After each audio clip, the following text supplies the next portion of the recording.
एक गुरु का एक शिष्य बहुत ही वाचाल था। वह हर समय बोलता रहता, दिन भर इधर उधर की बातें करता। भिक्षाटन के लिए जाता तो हर घर से एक नई कहानी लेकर आता और आश्रम के दूसरे शिष्यों को सुनाता। एक शिष्य की दूसरे शिष्य से बुराई करता, चुगली करता और दूसरों के सामने अच्छा बनने का प्रयास करता। खुद के मुंह से खुद की तारीफ करता रहता और हमेशा ही गुरुओं के सामने सबसे बुद्धिमान और उत्तम शिष्य साबित करने का प्रयास करता। वह खुद को सभी शिष्यों से अलग और श्रेष्ठ मानता था। उसका कहना था कि मैं एक अमीर घर का लड़का हूँ। अगर मैं चाहता तो एक आरामदायक और सुविधाओं से भरा जीवन जी सकता था, लेकिन मैं वो सब छोड़कर यहाँ आ गया क्योंकि मुझे सत्य की खोज करनी है, खुद को जानना है, जीवन को जानना है। इसीलिए मेरा त्याग तुम सबसे बड़ा है। एक दिन गुरु ने आश्रम के सभी शिष्यों को बुलाकर कहा, आप सभी को अगले 1 माह के लिए कोई ना कोई संकल्प लेना है। इससे आपकी संकल्प शक्ति मजबूत होगी और आप में आत्मशक्ति का संचार होगा। आप सभी अपनी अपनी सामर्थ्य के अनुसार कोई सा भी संकल्प ले सकते हैं और 1 माह से पूर्व आप में से जिसका संकल्प टूटता जाए वो अपनी पुरानी दिनचर्या में वापस आते जाए। सभी शिष्यों ने अपनी अपनी शक्ति के अनुसार छोटे बड़े संकल्प लिए और गुरु को अपने अपने संकल्प के बारे में बताकर वहां से चले गए। लेकिन वो बातूनी शिष्य खुद को सबसे अलग और बड़ा दिखाना चाहता था। इसीलिए वो सीधे गुरु की कुटिया में पहुंच गया और बोला, मैं कोई छोटा मोटा संकल्प नहीं लेना चाहता, बल्कि खुद की ही भांति एक बड़ा और महान संकल्प लेना चाहता हूँ। कृपया आप ही बताएं, क्या संकल्प लेना चाहिए। उस बातूनी शिष्य की यह बात सुनकर गुरु मुस्कुराए और बोले, क्या तुम मेरे द्वारा दिए गए संकल्प को पूरा कर पाओगे? क्या तुम्हारे लिए उसे पूरा करना संभव होगा? नहीं, वो तुम्हारे लिए संभव नहीं है। तुम उसे पूरा नहीं कर पाओगे, इसीलिए तुम खुद ही कोई संकल्प ढूंढ लो। शिष्य ने कहा, नहीं गुरुदेव, आप जो भी संकल्प मुझे देंगे मैं जरूर उसे पूरा करूंगा। आप बताए तो सही। गुरु ने कहा, ठीक है, तो तुम अगले 1 माह तक चुप रहोगे, मुंह से एक शब्द भी नहीं निकालोगे। यही तुम्हारा संकल्प है। शिष्य ने कहा, गुरुदेव, ये भी कोई संकल्प है? ये तो बहुत आसान है। 1 माह तक चुप ही तो रहना है। कोई बड़ा संकल्प दीजिए जो मेरी योग्यता के लायक हो, जिसे पूरा करने में मुझे समस्या हो। गुरु ने कहा, पहले तुम इस संकल्प को पूरा करके दिखाओ। शिष्य ने गुरु की बात मान ली। वह उसी समय चुप हो गया और पलटकर कुटिया से बाहर चला गया। उसे चुप रहना बहुत आसान लग रहा था। उसने एक दिन तो जैसे तैसे रह के काट लिया, लेकिन दूसरे दिन से उसके मन में ना बोलने का बोझ बढ़ने लगा। तीसरे दिन से भारीपन महसूस होने लगा और चौथे दिन उसके अंदर एक अजीब सी बेचैनी होने लगी, क्योंकि आसपास के आश्रम के सभी शिष्य एक दूसरे से बातें कर रहे थे। वो भी अपना पक्ष उनके सामने रखना चाहता था, उनकी बोलती बंद कर देना चाहता था, लेकिन उसका संकल्प उसके आड़े आ रहा था। इसीलिए वो पूरा दिन सिर्फ मुंह और आंखें बनाता रहता। इसी तरीके से कुछ दिन और बीते और वह शिष्य बीमार पड़ गया। उसका सर फटा जा रहा था। उसका खाने पीने तक का मन नहीं कर रहा था। वह सिर्फ बोलना चाहता था। वह गुरु के पास आ गया और उनके सामने बैठकर लिखकर उन्हें बताया, गुरुदेव, मैं बोलना चाहता हूँ। बिना बोले मुझे सांस नहीं आ रही। मेरा दम घुटा जा रहा है। मैं अंदर ही अंदर पागल हुआ जा रहा हूँ। मैं क्या करूँ? संकल्प तोड़ दूं क्या? ये पढ़कर गुरु मुस्कुराए और बोले, संकल्प तो तोड़ने के लिए ही होते हैं, लेकिन जो अपने संकल्प को पूरा कर लेता है वही अपनी आंतरिक शक्ति को बढ़ा पाता है, और जो अपनी आंतरिक शक्ति को बढ़ा लेता है वो समझ और जागृति की राह पर आगे बढ़ जाता है। संकल्प का लेना भी तुम्हारे हाथ में ही था और इसे तोड़ना भी तुम्हारे ही हाथ में है।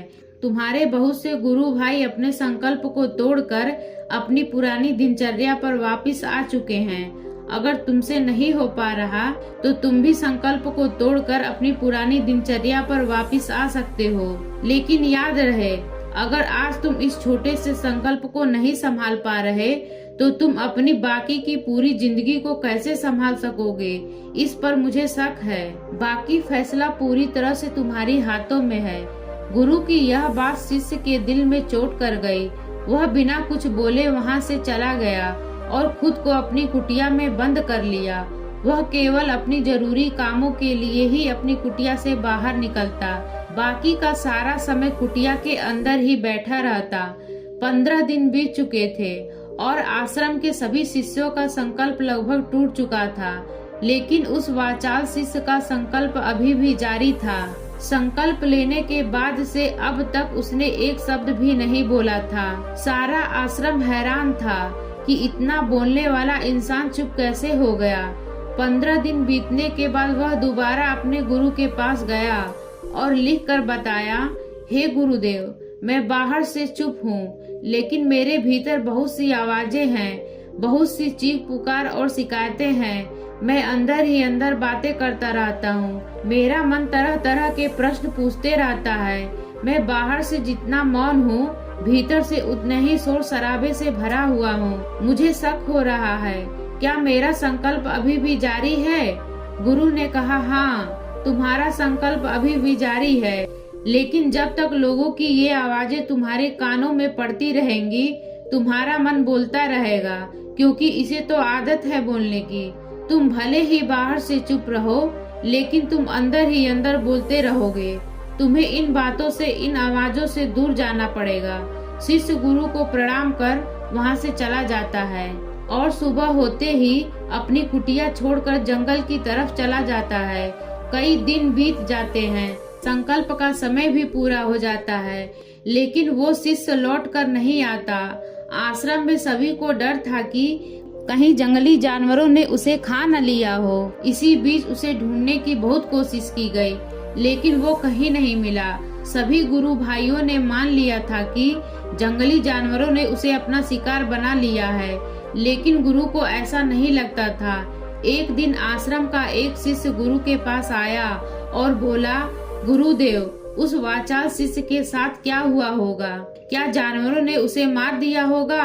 गुरु ने कहा, हो सकता है कि जानवरों ने उसे अपना शिकार बना लिया हो, लेकिन उसके ना लौटने की एक दूसरी वजह भी हो सकती है। शायद उसे वो मिल गया है जिसके लिए वो गया था। शिष्य ने पूछा, गुरुदेव, क्या ज्यादा बोलना इतना हानिकारक होता है? गुरु ने कहा, इंसान के जीवन के बहुत सारे दुखों में से एक दुख ये भी है कि वो कभी चुप नहीं रह सकता, हमेशा कुछ न कुछ बोलता ही रहता है। सिर्फ हमारे बोलने के कारण हमारे आधे से ज्यादा दुख पैदा होते हैं। परिवार के अधिकतर झगड़ों की वजह हमारा बेमतलब बोलना ही होता है।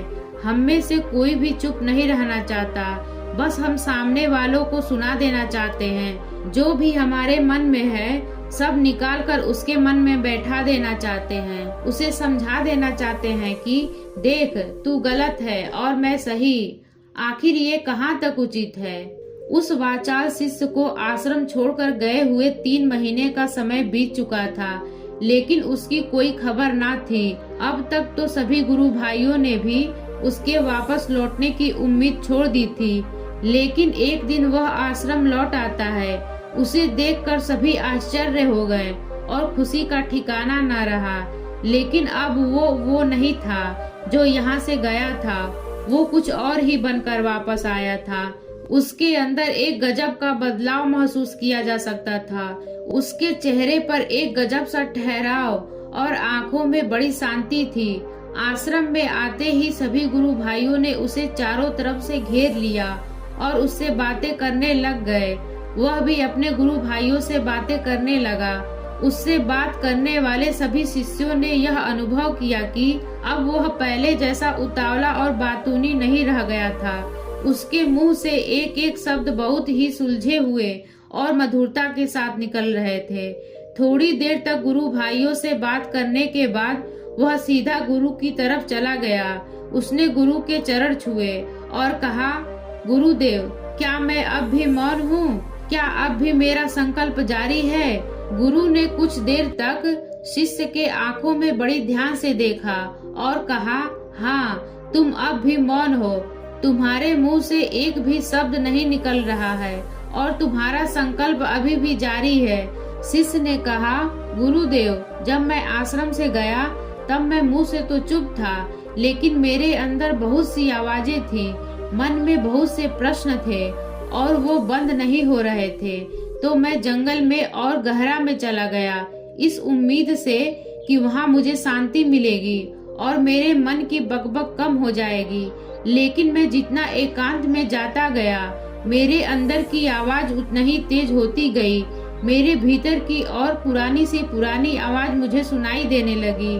तब जाकर मैंने महसूस किया कि मैं कितना गलत कर रहा था। जब मैं अपने परिवार वालों, दोस्तों और गुरु भाइयों को बुरा भला कहता था तो उस समय मुझे लगता था कि मैं सही कह रहा हूँ। जब मैं गुरु भाइयों की एक दूसरे से चुगली करता और उसका मजाक बनाता, तब भी मुझे यही लगता था कि मैं बहुत बेहतर हूँ और मैं सही कर रहा हूँ। लेकिन उस दिन मैंने पहली बार महसूस किया कि मैं कितना गलत बोलता था। काफी दिनों तक ये आवाजें, ये शिकायतें मेरे अंदर चलती रही, लेकिन धीरे धीरे करके एक दिन ये सारी आवाजें मेरे अंदर समाप्त हो गई।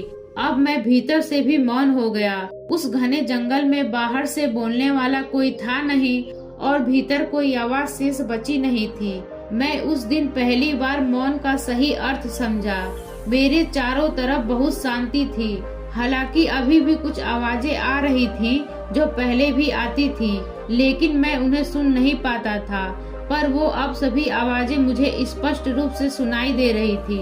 हवा की चलने की आवाज, चिड़िया की चहकने की आवाज, पानी की बहने की आवाज, भंवरों के गुनगुनाने की आवाज, ये सभी आवाजें मैंने पहली बार होश पूर्व सुनी। अपने चारों तरफ इतनी शांति मैंने पहले कभी महसूस नहीं की थी। तो इस शांति को भंग करने के लिए मैंने पहली बार अपने मुंह से कोई शब्द निकाला। मैं चिल्लाया, हे ईश्वर, ये कैसी शांति है? सभी कुछ इतना शांत क्यों है? ऐसा क्या हो गया? लेकिन मेरे चिल्लाने के बाद भी वो शांति भंग ना हुई। सब कुछ पहले के जितना ही शांत था, बाहर भी और भीतर भी। हे गुरुदेव, मैंने अपने गुरु भाइयों से बात की, मैं आपसे बात की, मैं बोल रहा हूँ, मैं चल रहा हूँ, मैं सब कुछ देख रहा हूँ, लेकिन मैं अपने भीतर एकदम एकांत में हूँ, मौन में हूँ। भीड़ में होता हूँ तब भी भीतर से अकेला एकांत में होता हूँ। जब मैं खुद में भी शोर करना चाहता हूँ तब भी एकांत में ही होता हूँ। अब सब दिखाई पड़ने लगा है, सब सुनाई पड़ने लगा है।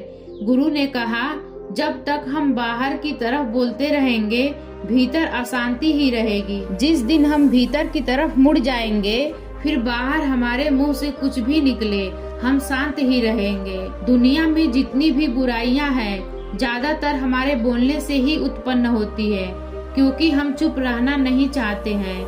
हम जितनी जरूरत है उससे कहीं ज्यादा बोलते हैं। हम सामने वाले का सुनना नहीं चाहते, बल्कि उसकी बोलती बंद कर देना चाहते हैं। उसे समझा देना चाहते हैं कि मैं कौन हूँ, दिखा देना चाहते हैं उसे अपनी सारी सामर्थ्य। बस यही हमारी जिंदगी का मकसद बनकर रह जाता है। हमारी सारी ऊर्जा इस व्यर्थ के बोलने में ही बर्बाद होते रहती है। ऐसे पति पत्नी का जीवन दुखों से भर जाता है, जो हमेशा एक दूसरे को सुनाने में लगे रहते हैं, कभी एक दूसरे का सुनना नहीं चाहते, समझना नहीं चाहते, और चुप रहना तो उन्होंने कभी सीखा ही नहीं, क्योंकि चुप रहना उन्हें छोटा महसूस करवाता है। दुनिया के सभी लड़ाइयों का कारण हमारा बोलना ही है। इसीलिए हमें सिर्फ उतना ही बोलना चाहिए जितना जरूरी हो, क्योंकि व्यर्थ का बोलना ऊर्जा को नष्ट करना है, और ये बोलना ही हमें कभी भीतर की ओर लौटने नहीं देता, क्योंकि ये हमें बाहर की ओर खींच कर रखता है। और बाहर है ही क्या इस संसार के अलावा।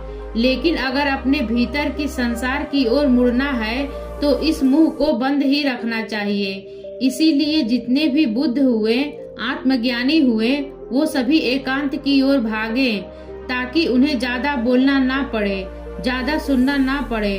वो एकांत में रहें और शांत रहें, इसीलिए आसानी से भीतर की यात्रा कर पाए। लेकिन अगर कोई चाहे तो इस संसार में रहकर भी एकांत में रह सकता है, शांत रह सकता है, लेकिन इसके लिए उन्हें अपनी ऊर्जा बचानी होगी। जिसे वह अब तक अपने व्यर्थ के शब्दों में बर्बाद कर रहे थे। दोस्तों, इस कहानी की सीख यही है कि व्यर्थ का बोलना ऊर्जा को नष्ट करना है और यह बोलना ही हमें भीतर की ओर लौटने नहीं देता, क्योंकि यह हमें बाहर की ओर झुकाए रखता है और जिन्हें भीतर की यात्रा करनी है उन्हें अपने मुंह को बंद ही रखना चाहिए। मुझे उम्मीद है कि आपको यह कहानी पसंद आई होगी और काफी कुछ सीखने को मिला होगा। इसी तरह की कहानी सुनने के लिए हमारे चैनल को सब्सक्राइब करिए, वीडियो को लाइक करिए। कहानी सुनने के लिए आपका बहुत बहुत धन्यवाद।